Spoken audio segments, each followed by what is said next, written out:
everyone. October's coming up, which for most people means Halloween, spooky and horror books, but I don't do any of that kind of stuff. I'm not doing a horror readathon or spooky-thon or whatever other thons are going on at the moment. I don't get the whole horror vibe, sorry.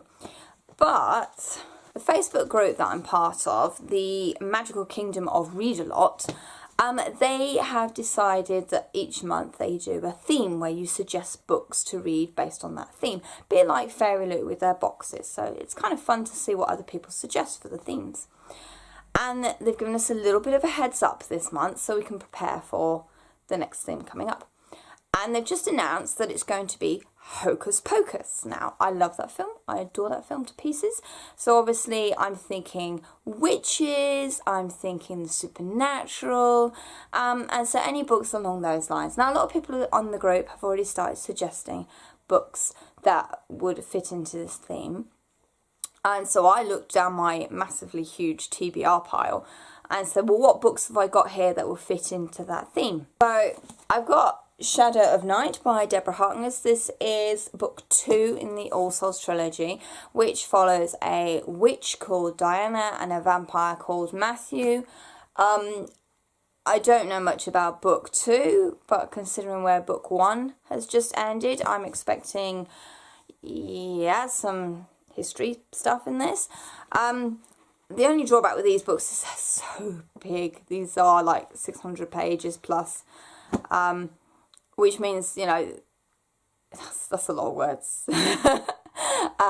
So I'm hoping to read this. This was in my September TBR and I actually haven't got around to reading it yet. So I'm hoping by putting it as part of, read this book as part of this theme, I might get around to reading it. I hope to, because I really do want to read it. But there we go. Another book that was on my September TBR is Daughter of the Burning City by Amanda Foody.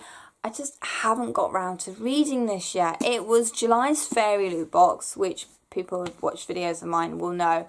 I didn't get that box till quite late in the month, and so I was already reading loads and loads of stuff, and this one got put to the bottom of the pile. I haven't got round to reading it. I feel really bad, but there we are. This sort of comes across as a magical fantasy murder mystery thingy. So slightly away from the whole witchcraft aspect, but a bit more into the supernatural part of it. And the fact it's like a murder mystery as well should keep me going for it. The We Free Men by Terry Pratchett is a book I keep picking up. I've got about 2 pages in, and for whatever reason it's just put back down on the shelf and I never actually get around to reading the rest of it. It's not because I don't want to read it, it's not because I don't like it. I love Terry Pratchett. My husband got me into reading his books quite a long time ago now, and I really enjoy Terry Pratchett. I keep putting this book down and picking up something else and then forgetting I've got this one on the go. So the plan is to read the first book in the Tiffany Aching series, which would be really, really good.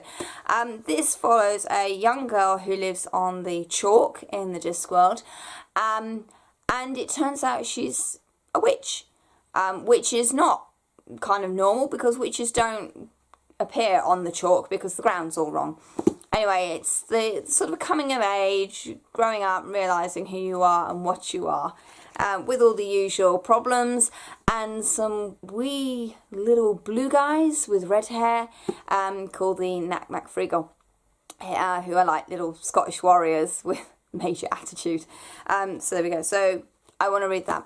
So that's my 3 books that I'm kind of suggesting for the Hocus Pocus theme. They're books that I want to read. I have so many books in this house I want to read, and it's like, well, if I can get some books into this theme and actually read them, then that would be great. So that's what I'm planning to do. If you want to be part of the group, you're going to have to ask to join because I think it's a closed group. But, they talk about lots of different books on there, all different types of stories, genres, authors are in there. It's not just YA, there's quite a range of books in there. And they're all very, very friendly. And it's quite nice to have a variety of book groups to go to. And this is the only one on Facebook that I tend to frequent. So there you are. As always, I will be leaving a link to a book blog down below in the description box. Please go and check them out. Let's make more links between the book blogging community and the booktube community. You can find all my social media links down in the description box below. Twitter, Goodreads and Instagram. I am taking part in a Instagram photo challenge for October. I'm about to finish the September one, but I've got an October one coming up, which is all about fandoms, and that kind of appealed because it was something slightly different to the book one that I've just finished doing, or about to finish doing. So yeah, so please follow me on Instagram if you want to see some of my favourite fandoms. That'd be kind of cool. As always, thank you very much for watching, and happy reading. Bye.